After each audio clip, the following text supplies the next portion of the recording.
Quotas here on This Week. Every week there must be at least one mention of Blue Nun. There it was. 2 references to Italian bond yield spikes. We'll soon be adding in Spanish bond yield spikes too. And a minimum of 3 shots of Michael Portillo looking smug about his long-held predictions of a Eurozone meltdown. Let's face it, the phrase positive discrimination hardly does justice to the motley collection of underqualified Westminster wonders who've graced our affirmative action sofa over the years. So with the senior judge calling for more action to promote women into top legal jobs this week, we decided it was time to put the glass ceiling in our spotlight.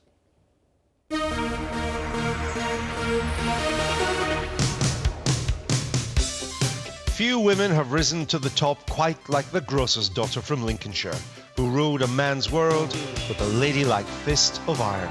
Gentlemen, shall we join the ladies? And Home Secretary Theresa May has certainly broken through the political glass ceiling, but as one of the few women in the cabinet, does it make it more difficult to sack her? Something's going on that's not quite clear. Master of the Rolls, Lord Newburger, thinks there's a problem in the judiciary, calling for women to be favoured when new appointments are made, and he appears to have the backing of Justice Secretary Ken Clarke.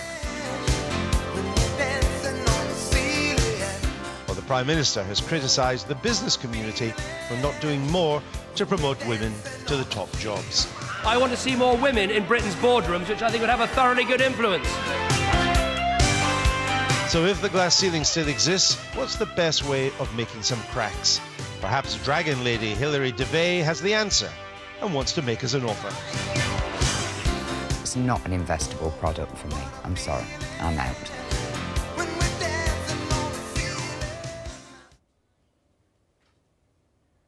And Hilary Devey joins us now. Welcome to This Week. Thank you. Do you agree? Do you think there should be more women in the boardroom? Yes, I do. But I also think there's plenty of opportunities for women to fight their way into the boardroom. And I think this is a multifaceted debate because it's whether or not females have to make sacrifices that men don't. And it's whether they wish to make those sacrifices that will take them into the boardroom. So we hear this phrase a lot. It's been around for several decades now, the glass ceiling. Do you think it exists? Absolutely not. I mean, You don't? no, I don't. Absolutely not. Rubbish.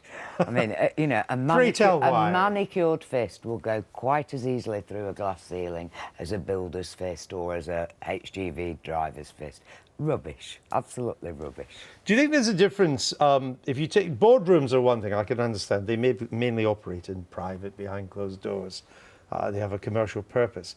But the judiciary, our politicians, wouldn't we be better if they were more representative of the society? Women. Yes, of course we would, because if you take all the skills that a woman practices in the home, in every day of her lifestyle, which are generally, even if she's at home with children, you know, listening skills, time management, budgetary controls, etc., patience, and you take all those skills, then the perfect ingredients for any boardroom or for any senior management or directorial role. Do you think there is ever a case for positive discrimination? No, there isn't. But I think that the problem that you've got is it's all down to genetics. And the fact is that women have children, women want children, and therefore they want to take time from work to have those children. Do you think positive discrimination works, Michael? I think in very particular circumstances, for instance, in political parties where the candidates for election are not chosen by a scientific or managerial process, not chosen by people who are trained. I think, for example, in the Conservative Party, women were entitled to believe that they had no chance of being selected, or almost no chance, and therefore I favoured positive action to send the message to women that they stood a chance of being selected. In boardrooms where managerial processes apply, I'd be much more nervous about it. In fact, one of the things that worries me about boardrooms is that they have been so overwhelmed by political correctness, having various people who represent different groups like women or ethnic minorities or whatever, that they cease actually to be effective as boards. I mean, you see the chaos which has happened in banking, because it seems to me that the boards of banks simply weren't qualified to make judgments about what was happening in these banks. Did you support, John? The Labour had this famous experiment with positive discrimination, which gave us what was rather disparagingly called the Blair's Babes. It changed the face of the Labour Party in the Commons. Did it work? Well, I was sceptical about it, I have to admit, but I think it did work. But my view is slightly different, and you'll think possibly a little old-fashioned as regard to public sector politics and so on. The most underrepresented groups, if you're looking for representation, is men, women, people from the ethnic minorities and so on, who come from a working class background.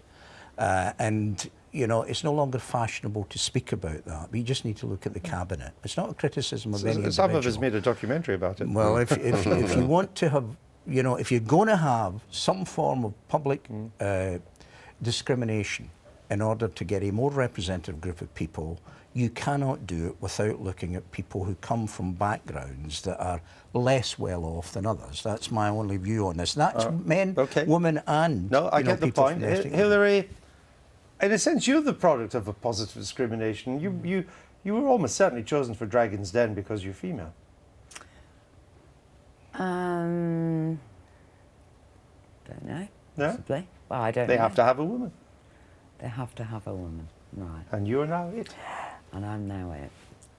But equally, I come from a very, very misogynistic industry.